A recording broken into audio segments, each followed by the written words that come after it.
না, সেজদা একমাত্র ওইটাই কবুল হবে আল্লাহ পরিষদের মানুষের সামনে যখন আল্লাহকে নিয়ত করে সেজদা করে, ওটা আল্লাহ কবুল করেন।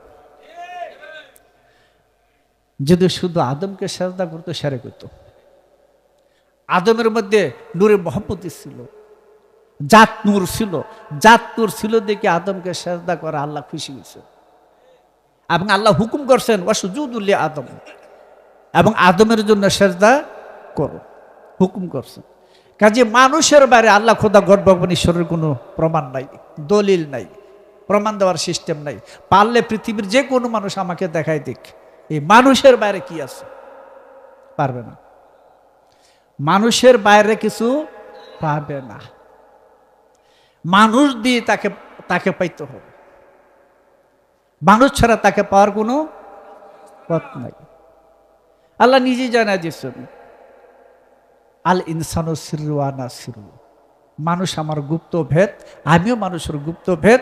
মানুষকে জানলে আল্লাহ জানা যায়, আল্লাহকে খুঁজতে গেলে মানুষ পাওয়া যায়। কথা বলছো?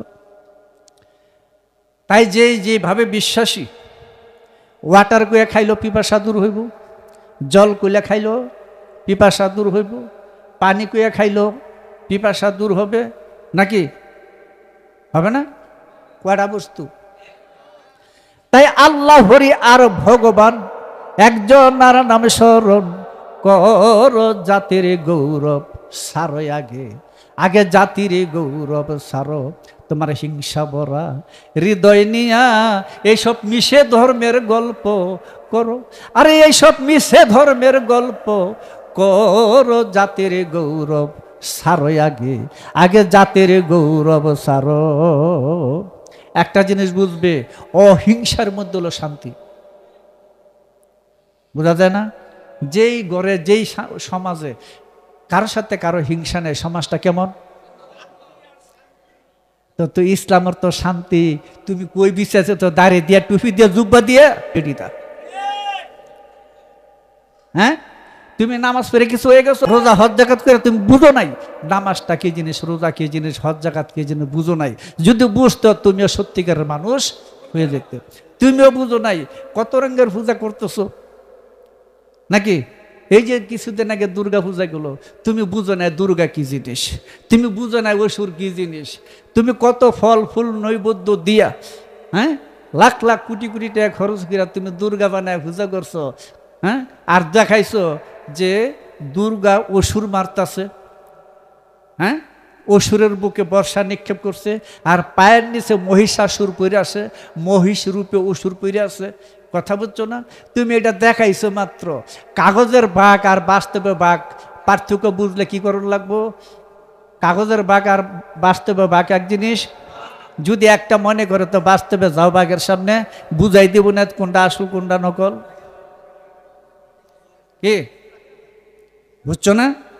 কাজে মাটির দুর্গা বানাইয়া তুমি পূজা করছো, তুমি জানো না এই মাটির দুর্গার 10 হাত কেন দেওয়া হইল, কেন অসুর হত্যা করতেছে, কেন মহিষাসুর হত্যা করতেছে, কেন সামনে লক্ষ্মী সরস্বতী দেবীরা বৈশা রয়েছেন, এটা তুমি জানো না।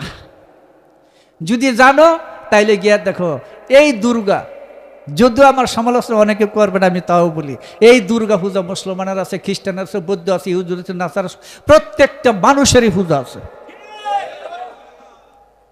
এটা মানুষের মধ্যে, আমার মধ্যে অসুর বাস করে না, ওই অসুরকে তুমি গুরু জ্ঞানের অস্ত্র দিয়ে কতল করো। ফা কতলু আনফুসাকুম, কোরআন বলছে তোমার এই নফসগুলোকে কতল করো, জালিকা খায়রুল লাকুম, এটা তোমাদের জন্য উত্তম। এই নফসের মধ্যে অসুর বাস করে, সে অসুর খান্নাস ইবলিস নারদ ইবিল বাস করে, তুমি এই অসুরকে দমন করো, হত্যা করো, কতল করো নাকি? আচ্ছা, এইটা যদি শুদ্ধ ঠিক হয়ে যায় তাহলে একটা মানুষ সত্যিকার মানুষ হয় না? সেই তো মহাপুরুষ হয়। তুমি গেছো মাটির উপর তুলে নাচানাচি করতে করো, কিন্তু তার হাকিকত বুঝো। অসুর তো মানুষের মধ্যে, সুরাসুর তো মানুষের মধ্যে, এইখানে তো সবকিছু। তুমি ওইখানে গেছে কেন? আমাদের নামাজ রোজা হজ জাকাত এটা এইখানে, ওইখানে না। ওটা সামাজিক, ওটা আনুষ্ঠানিকতা, ওটা সমাজবদ্ধ জীবনে আদায় করবে। আর কোরআনের নামাজটা এখানে। ওই নামাজ দ্বারা, রোজা, হজ জাকাত দ্বারা আমি আমাকে সত্যের মধ্যে প্রতিষ্ঠিত করব। সেই সত্যে প্রতিষ্ঠিত করে আমি বর্তমান বাস্তবে খান্নাস মুক্ত হইয়া জান্নাতি মানুষ হয়ে যাব। এইভাবে ধর্মের মধ্যে অনাচার, দুরাচার, মারামারি, কাটাকাটি শুরু হয়ে যায়। ফতোয়া দিবে এটা সেটা সেটা। কথা বুঝছো? তুমি কালী পূজার মধ্যে ফাটা বলি দাও, তুমি সারা জীবন ফাটা বলি দাও, তুমি মুক্তি পাইবে? পাবে না। তোমার মধ্যে কাম পাঠা আছে, কাম পাঠা, বুঝো আমি কি ভাষা বলছি? এই কাম শক্তি হলো পাঠার প্রতীক। এইটা তুমি নিয়ন্ত্রণ করো, কতল করো, তা হইলে কালী পূজা হইয়া যাও। তুমি ওগুলি করে কিছু লাভ হবে না। কথা বুঝছো? তোমার মনের পৈতা শিরা ফেলাও, তাহলে তুমি সত্যিকারের হিন্দু হইয়া যাবে, সত্যিকারের পূজারী হয়ে যাবে। তুমি মাটিতে বানায় কি করবা? জমাং সর্বস্ব পুতুষে সন্তমাত্তান হিত্তার সাং বজে তোমার জ্যোতিষ্ণ। ভাগবতের 26 খণ্ডে বলছে আমি সর্বভূতে বিরাজিত। এটা জানার পরও যারা প্রতিমার পূজা করে তাদের বস্মে গীতা হুতি দেয়, ছায়ের মধ্যে ঘি ডালতেছে। শ্রীকৃষ্ণ বলেন। আরো বলছেন, বলতে গেলে গীতার সারাংশ ভাগবতের, সর্বধর্মং পরিত্যজ্যং মামেকং শরণং ব্রজ অহং তং সর্বপাকুচ্চ মুক্কুস্বামী মাসুস। তুমি সর্বধর্ম পরিত্যাগ করে আমার শরণাগত হও, তাহলে তুমি নিত্য ধামে চলে যাবে। অনিত্য ধামে তোমার আর আসতে হবে না। এর জন্য তুমি মাসুস মানে দুশ্চিন্তা করো না। হ্যাঁ, ওই হিন্দু ব্রাহ্মণে বুঝাই দিছে হিন্দু ছাড়া আর সব বিধর্মী। হ্যাঁ, হিন্দু ছাড়া আর সব বিধর্মী।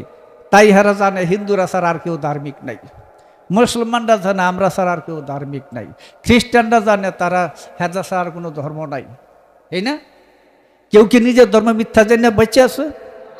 কিন্তু আসলে কিন্তু এরা ভুল করছে।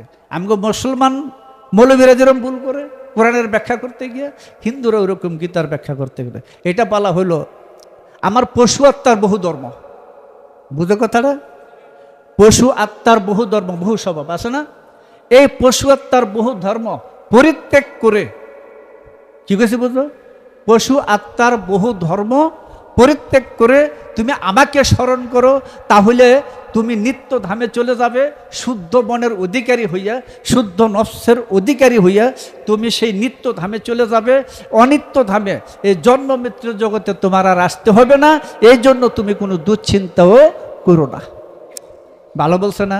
আচ্ছা, যদি এইটা ব্যাখ্যা হয়ে থাকতো তাহলে মুসলমান বলতো এটা আমার কথা বলছে, হিন্দু বলতো আমার কথা বলছে, বৌদ্ধ খ্রিস্টান বলতো আমার কথা বলছে। বলছে না? এই পশু আত্মার কি কোনো মানুষের মধ্যে নাই? সব মানুষের মধ্যে আছে না? হিন্দুর মধ্যে নাই? খ্রিস্টান বৌদ্ধ আছে? তাহলে এই কথাটা কি সর্বজনীন না? আমাদের কোরআনে বলতেছে তোমরা কাফেরদেরকে কতল করো যেই পর্যন্ত না শান্তি প্রতিষ্ঠিত হয়। সূরা বাকারা। বাস, তোমরা কাফেরদেরকে কতল করো যেই পর্যন্ত না শান্তি প্রতিষ্ঠিত হয়। বাস, এই মার হিন্দু, মার খ্রিস্টান, মার বৌদ্ধ, নাকি ওরা কাফের? হ্যাঁ, এরপরে হেরো আমাদেরকে কাফেরকে মার মুসলমান, মার বৌদ্ধ খ্রিস্টান। আজব কিসা! ধর্মকে কিভাবে, ধর্মশাস্ত্রকে কিভাবে ভুল ব্যাখ্যা করে মানুষগুলোকে জানোয়ার বানায় তুলে দিছে। অথচ এটা হইল আমার মধ্যে যে পশু আত্মা আছে, পশু আত্মা রুহে হায়ানিটা আছে, নফসে আম্মারা আছে, ইন্নার নাফসাল আম্মারা তুম বিশ্বু, কোরআন বলে দিয়েছে। এই পশু আত্মাটা হইল সেই কাফের। আচ্ছা, মনের প্রত্যেকটা মানুষের পশু আত্মা, পশু আত্মা জাগ্রত হলে খারাপ দেখে, খারাপ শুনে, খারাপ বলে, খারাপ পথে গমন করে, আছে না? মারামারি কাটাকাটি করে না? তাহলে এই পশু আত্মাটা যদি কাফের হইয়া থাকে, তাহলে হিন্দু বলবো না আমার মধ্যে কাফের আছে, খ্রিস্টান বলবে না আমার মধ্যে কাফের আছে, বৌদ্ধ বলবে না আমার মধ্যে কাফের আছে। তো যার যার কাফের লইয়া যদি সে ব্যস্ত থাকতো, ওই কাফেরকে কতল করার জন্য ফা কতল আনফুসাকুম, কোরআনের ভাষায় তোমরা নফসকে কতল করো, ফা জালিকা খায়রুল লাকুম, এটি তোমাদের জন্য উত্তম। যদি এই কাফের লইয়া সবাই ব্যস্ত থাকতো, কেউ হিন্দু মারতো, বৌদ্ধ মারতো, মুসলমান মারতো। এগুলি কি ধর্ম না ধর্ম? জানি আমার আলোচনাটা হয়তো একটু সমালোচনা করবে, জিজ্ঞাসা করবে আপনার ধর্ম কি? আমার ধর্ম হলো মানুষত্ব। আমার ধর্ম হলো মানুষত্ব। যাকে খাঁটি হিন্দু, খাঁটি মুসলমান, খাঁটি বুদ্ধ, খাঁটি খ্রিস্টান, ইহুদি, নাসারার জন্য শাক্ত বলে, এইটার বাহিরে যারা আছে সব হলো জানোয়ারের ধর্ম। কথাটা বুঝে আসে? সাবধান, আমার এখানে আসলে কিন্তু দেওয়াল লিয়ে কেউ আসবেন না। এই বাপ দাদার ধর্ম এগুলি ডাস্টবিনের মধ্যে নিক্ষেপ করে তারপর আমার এখানে আসবেন। আমি এইসব বিষয়ে নাই। কথা বলছেন? আমি সবাইকে ভালোবাসতে চাই, সবাইকে আমি বুকে তাড়ায় নিতে চাই, বুকে জড়ায় নিতে চাই। আমার ধর্ম হলো প্রেম, মহব্বত, ভালোবাসা, ঐক্যত্ব, ভ্রাতৃত্ব বন্ধন স্থাপন করা।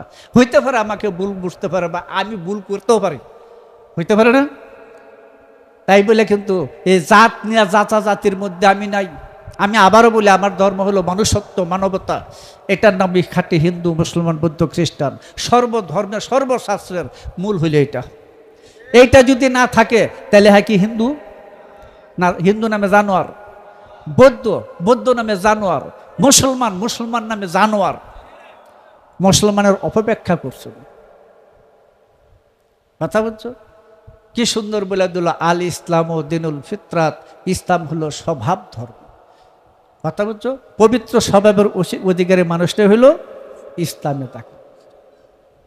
এই জন্য আমাদের সমাজের মধ্যে এই ধর্মশাস্ত্র লিয়া আর এই এক এক ধর্মের এক এক মোল্লা, মুফতি বা ব্রাহ্মণ, পুরোহিত, পাদ্রীরা কিভাবে যে এই সমাজের মধ্যে একটা বেজাল লাগায় থুয়ে দিছে, গেছে না? কিন্তু আপনি আজমিরে যান, খাজা নিজামুদ্দিন আউলিয়ার মাজারে যান, নাসিরুদ্দিন চারাগে দহলির মাজারে যান, কুতুবুদ্দিন ভক্তের কাকের মাজারে যান, বা যে কোনো অলির মাজারে যান, গিয়ে দেখেন সর্বজাতি। আমাদের এখানে হিন্দু পাড়ার অনেক মেয়ে ছেলেরা আসে এই মাজারে, আসে। কথাটা বুঝে? বহু মুসলমান হাজী লোকনাথ ব্রহ্মচারীর এইখানে যায়, যায় না? কেউ যায় দেখতে, কেউ কিছু মান্যত করে। আর এই জায়গার মধ্যে মৌলবীরা ইচ্ছা মতো হতুয়া। একবার আমি নফারা জংসর মোল্লার বাড়ির মধ্যে আমার নিয়ে গেছিল আলোচনা করতে। করিতলার জব্বার মৌলবী আইছে। এই জব্বার মৌলবী আইসে এইখানে মনে ওয়াজ করছে, গিয়াছে এদি 30-35টা মুরব্বী, 30-35 জন হলো মুরব্বী। মুরব্বী মানে যাদের গায়ে কাপড় নাই। বুঝেন না কি কইছি? এর যতটুকু ফোলাফান বইয়া রয়েছে, ও বারবার খালি মন করে চায়, মানে সবাই খালি বাম দিকে চায়। কারণটা কি জানেন? ওইখানে 2 ডেকসি খিচির বয়সে ফোলাফান, তো ছোট ছোট ল্যাংডা ফোলাফান। আর বয়স্ক লোক আছে 10-12 জন। ওনার মনটা মনে বেশি ভালো না, তো আলোচনা করতেছে। কালিমুল্লাহ মৌলানা যাওয়ার কথা ছিল, চিটাগাং আইটে গেছে, আসে নাই। তো আমি এখানে মাজারের কাজ ছিল, এটা করে আমি সন্ধ্যার সময় আমি যাইতে চাইনি। তো আমার ওই যে ওই ঘরের কাকা পাঠাই দিল, যাও। গেলাম।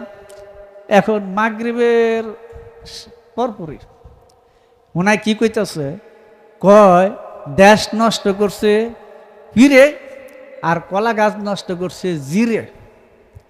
আর ব্রহ্মচারীর আশ্রমে যারা যায় এরা আগে বউ তালাক। আমি চিন্তা করলাম, আগে জানি কি আলোচনা করছে, আমি কিচ্ছুই জানি না। আমি গেছি তো শেষে, এগুলি কি কইতেছে। ওনায়ও পীর, ওনাই কিন্তু পীর, সাজিলিয়া তরিকার পীর দাবি করে। চিস্তি সাজিলিয়া তরিকার পীর দাবিদার, এই দাবিদার পীর আর কি। যাই, আমি মনে করলাম এটা কেমন ওয়াজ করলো। ব্রহ্মচারী এখানে গেলে বউ তালাক হয়ে যাব, কত হাজার হাজার মুসলমান যায়, তো হ্যাঁ কত বউ গেছে গা, তাইলে তারপরে রেনু করতে হইব। হ্যাঁ, এই না? আমি বললাম, যাক, আমার তার বউটাও নাই, তালাক হইতো না। মনে মনে কই, আজকে মোল্লা তোমার সাইজ করবো। আমি বাড়িওয়ালারে কইছি, এরা টাকা দিবেন পরে, আগে টাকা দিবেন না, মানে ব্যবসায়িক মৌলবী না, আলোচনা করতে টাকা নেয়। যারা আলোচনা করে টাকা নেয় এদেরকে ব্যবসায়িক মৌলবী বলি। ওইটা নিতে পারবে খালি আসা যাওয়ার ভাড়াটা। আর যদি এই ওয়াজ করিয়া ব্যবসা করে টাকা নিয়ে সংসার চালায়, হ্যাঁ ব্যবসায়িক মৌলবী, তার ওয়াজ করার জায়েজ নাই, তার পিছনে নামাজ ফরজ না, তার কোনো কিছু জায়েজ নাই, বলি ব্যবসা। ওইটা ধর্ম নিয়ে ব্যবসা করে এগুলা। কথাটা বুঝে? তো কইছি মোল্লায় খাইতে বসে, বুড়া মানুষ না, নিচে বসে পাটি বিছিয়েছে খাইতেছে। আমি চিন্তা করলাম নামাজ কিভাবে 5টা আদিতে ছিল সে একটু বর্ণনা করবে। এটা কিন্তু আমি আনুষ্ঠানিক নামাজের কথা বলি না, এটা কিছুক্ষণ আলোচনা করছে সেদিন মৌলবী ভাবটা অন্যরকমের। চিন্তা করলাম যাক এটা অল্প একটু আলোচনা করে এবার হাজী লোকনাথ ব্রহ্মচারীর আলোচনাটা তুলে দিছি। তার জন্ম কোথায়, কিভাবে সাধন করছে, এইভাবে সমস্ত বর্ণনা দিয়ে এরপরে কিভাবে ত্রৈলোক্যনাথ গোস্বামীর কাছে গেল, ওইখান থেকে কিভাবে বিদায় নিল, নিয়ে বললো যে আমার মন ইসলামের দিকে টানতেছে। তখন ত্রৈলোক্যনাথ গোস্বামী বলল তাহলে তুমি মক্কায় চলে যাও। এই মক্কায় যাওয়ার অর্ডার দিয়া, হুকুম দিয়া, তারপরের দিন ধ্যানস্থ অবস্থায় এই ত্রৈলোক্যনাথ গোস্বামী দেহত্যাগ করলেন। এই দেহত্যাগ করে এই ত্রৈলোক্যনাথ গোস্বামী কোথায় গেছিল এইটাই যখন তো হিন্দু বারো জানে না, এই মোল্লার তো আর 14 বছর আগে তুই কথাটা বুঝো। ত্রৈলোক্যনাথ গোস্বামী মারা যায় নাই, দেহ সেরে গেছে গা। কোথায় গেছে তিনি? মক্কায়। মক্কায় গিয়া উমরা হজ করছে, কইরে তারপরে 7 বছর এই কোরআন শিক্ষা করছে দরবেশ আব্দুল গফুরের কাছে বায়াত হইয়া। বুঝে কি গেছি? ওইখান থেকে তিনি ব্রাহ্মণবাড়িয়া হইয়া পরমশুদ্ধি গ্রাম হইয়া শেষে এই জায়গার মধ্যে আসে। আমি এখন বললাম, তখন আমি বিস্তারিত আলোচনাটা বলছিলাম, বলার পরে বলছি যারা ব্রহ্মচারীর আশ্রমের মধ্যে গেলে বলে বউ তালাক খবরের দিবি, এ হারামজাদা দেখাত একটা মহাপুরুষ। এখন হয়তো প্রায় হিন্দুরা ওটার মধ্যে কিছু ব্রহ্মচারীর যেই সমাধিটা ছিল, মাজারটা ছিল, এইটার উপরে ব্রহ্মচারীর একটা মূর্তি বানায় থুয়া দিছে দক্ষিণ গেটে। এটা কিন্তু তখন ছিল না, এটা এদের অজ্ঞতার কারণে এগুলি তৈরি করছে। তিনি তো মূর্তি পূজা করেন নাই, কোনো মহাপুরুষে মূর্তি পূজা করেন নাই। অথচ আমরা বলি, আমাদের শিক্ষা দেয় মহাজ্ঞানী মহাজন যে পথে করেছে গমন, আমরাও সে পথে হব প্রাতঃস্মরণীয়। মহাপুরুষের মধ্যে কোনো ভেদাভেদ নাই, মহাপুরুষের মধ্যে কোনো ভেদাভেদ নাই। তাহলে মহাপুরুষ হবে না, হইতে পারে মগা পুরুষ, মহাপুরুষ হবে না। মহাপুরুষের মুক্ত মনের অধিকারী, তারা ধর্মের মূল রহস্যের ভিতরে বাস করে, তারা মানুষত্ব মানবতার ধর্ম শিক্ষা দিয়া সমাজকে। আজকে দেখেন তো ভারতের মধ্যে খাজা গরিবে নেওয়ার যখন আসে, ওইখানে জাতিভেদের বিশাল একটা গণ্ডগোল ছিল, কথা বুঝছেন? যখন দেখলো যে মুসলমানরা একসাথে দাঁড়ায় নামাজ পড়ে, একসাথে চলাফেরা করে, এদের মধ্যে কোনো জাতভেদ নাই, নাকি ওই গুতাগুতি নাই, এই দেখে যাই অসংখ্য হিন্দু, 98 লক্ষ হিন্দু, কারো মধ্যে 92 লক্ষ এই ইসলামে দাখিল হইল। বেশ, এই যে ইসলামে দাখিল হইল, এইটা কিভাবে হয়েছে? নামাজ রোজা দিয়া শুধু না, তাদের মধ্যে তো ঐক্যতা, ভ্রাতৃত্ব বন্ধন, এবং তাদের মধ্যে যে একতা থাকার, জাতিভেদ প্রথার বাহিরে যে তাদের মন মানসিকতা, চিন্তা চেতনা, এই সুন্দর আচরণ দেখে সবাই ইসলামে দাখিল হয়েছে। ইসলাম ধর্মে দাখিল হয়েছে। ইসলামে দাখিল হইতে খাজা বাবার সাথে এগুলি সাধনা করতে হয়েছে 10, 20, 50 বছর। কারণ খান্নাস মুক্ত না হইলে কেউ মুসলমান হয় না, ইবিল মুক্ত না হইলে সে খাঁটি হিন্দু হয় না, উসরক্ত মুক্ত না হলে খাঁটি হিন্দু হয় না, ইবিল মুক্ত না হইলে খাঁটি খ্রিস্টান হয় না। বুঝো না কি কই? কাজী এই যে একটা ফতুয়া এই মোল্লায় দিয়ে দিল, গেলে বউ তালাক হবে, কথা বুঝছেন? আরেক মোল্লায় দিল দুর্গা পূজা দেখতে যাওয়া যাবে না, এগুলি সব হারাম, ওইখান থেকে খাওয়া যাবে না, কিনা যাবে না। কেন বলো, কেন? একটা অনুষ্ঠান হইতেছে যেখানে ওরা বিভিন্ন রকমের সাজায়, মানুষ দেখতে যায় না? দেখতে গেলে কি ইমানটা জায়গা? অত এরকম কচু ভাতার ফানি ওই মানুষের ইমানটা? তুমি যেরকম ওইখানে গেলে তোমার ইমান জায়গা, আমার তো যায় না, আমার ইমান পাকা। পৃথিবীর কোথাও গেলে কোনো কিছুর মধ্যে গেলে আমার ইমান নষ্ট হবে না। তোমারটা জায়গা কেন? তোমারটা কাঁচা হলুদ, ধাক্কা লাগলে পরিষ্কার হয়ে যায়। হ্যাঁ, তোমার ইমান হলো কাঁচা হলুদ, ধাক্কা লাগলে সাদা উঠে গেছে, কথা বুঝছো? এই জন্য তুমি এত ডর, এত ভয়। ওইখানে সেরেক, কিসের সেরেক? এই বেটা, মনের মধ্যে যদি তোমার শয়তান বাস করে, তুমি 100% সেরেকের মধ্যে আছো। তোমার মধ্যে যদি নারদ বাস করে, তুমি সেরেকিতে আছো। তোমার মধ্যে যদি ইবেল বাস করে, তুমি সেরেকিতে আছো। শয়তান মুক্ত মানুষটা তৌহিদে বাস করে, আর শয়তান যুক্ত মানুষটা শিরকের মধ্যে বাস করে। তুমি 40 কোটি বছর তুমি নামাজ করে সেজদা করে যাকে তুমি জাহান্নামে যাবে। কারণ ভিতরের ওযুটা করতে গেলে শয়তানকে নিয়ন্ত্রণ করতে হবে। শয়তানকে নিয়ন্ত্রণ না করলে ভিতরের ওযুটা কোনোদিন হবে না। আর ভিতরের ওযু যদি ঠিক না থাকে, বাহিরের ওযু যদি কিয়ামত পর্যন্ত সাগরে হার বোতলে লাইন চুবায়, তবু ওযু হইতো না। শুদ্ধ মনের ওযু, আত্মাদের ওযু। যদি শুদ্ধ মন তৈরি হয় তাহলে বাহিরেরটা ঠিক আছে, আর যদি শুদ্ধ মন ঠিক না হয় বাহিরেরটা শুদ্ধ, তুমি জাহান্নামে ঢুকবে।